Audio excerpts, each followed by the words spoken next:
திருப்பலி முன்னுரை.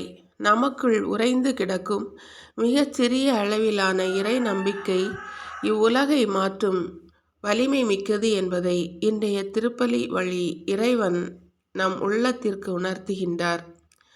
கடின உழைப்போ எளிய முயற்சியோ எதுவாக இருந்தாலும் இறைவார்த்தை விதைக்கப்பட வேண்டும். நற்செய்தி அறிவிப்பு என்பது பலராலும் இயலாத ஒன்றாக இருந்தாலும் நற்செய்தி வழியாகவே இறையாட்சி மலரும் என்பது இயேசுவின் எண்ணம்.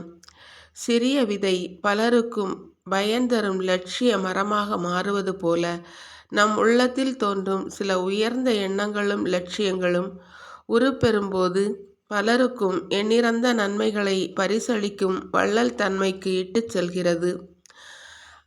அற்பமான ஆரம்பங்களும் ஆடம்பரங்களுக்கு அப்பாற்பட்ட அர்ப்பண இதயமும் நிச்சயம் விருட்சங்களாக மாறி நிழல் கொடுக்கும் என்பதில் ஐயமில்லை. ஆம், இறையாட்சி என்பது உலக முடிவில் நடக்கும் அதிசயம் அல்ல. மாறாக ஒரு இடத்திலோ சூழலிலோ மனிதரிலோ ஒரு நொடி பொழுதிலோ மாற்றத்தை கொணரும் கடவுளின் ஆற்றலாகும்.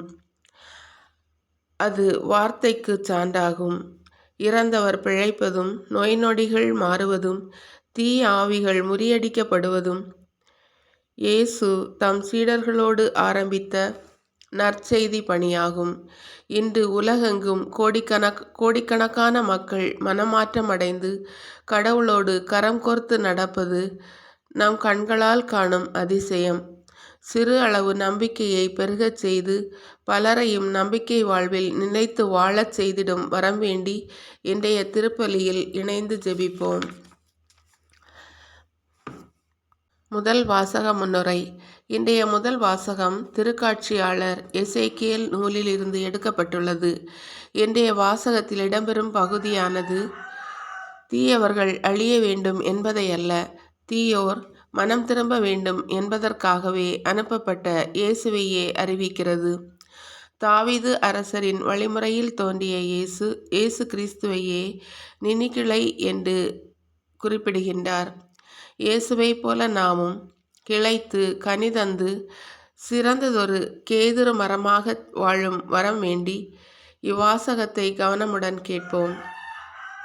இரண்டாம் வாசக முன்னுரை. இன்றைய இரண்டாம் வாசகம் திருத்தூதர் பவுல் கொரிந்தியருக்கு எழுதிய 2ஆம் திருமுகத்திலிருந்து எடுக்கப்பட்டுள்ளது.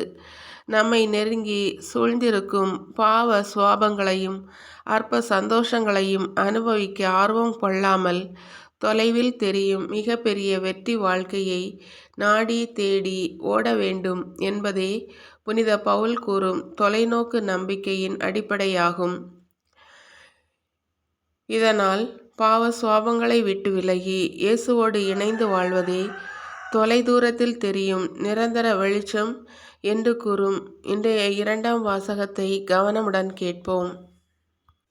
மன்றாட்டுக்கள். முதல் மன்றாட்டு. அர்ப்பணமிக்க வாழ்வு வாழ எம்மை அழைத்த எம் அன்பு இறைவா, திருச்சபை தலைவர்கள் மற்றும் இறைமக்கள் இயேசுவின் மேல் முழுமையான நம்பிக்கை வைத்து தங்களது வாழ்வாலும் வார்த்தைகளாலும் நற்செய்தி அறிவித்து இறையாட்சியை இம்மண்ணில் மலரச் செய்திடும் வரம் தர வேண்டுமென்று இறைவா உம்மை மன்றாடுகிறோம். இரண்டாவது மன்றாட்டு.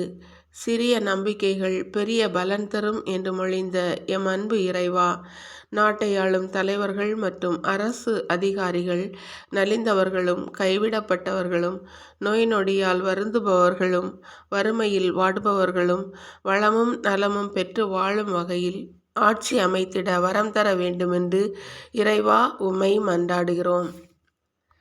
மூன்றாவது மன்றாட்டு.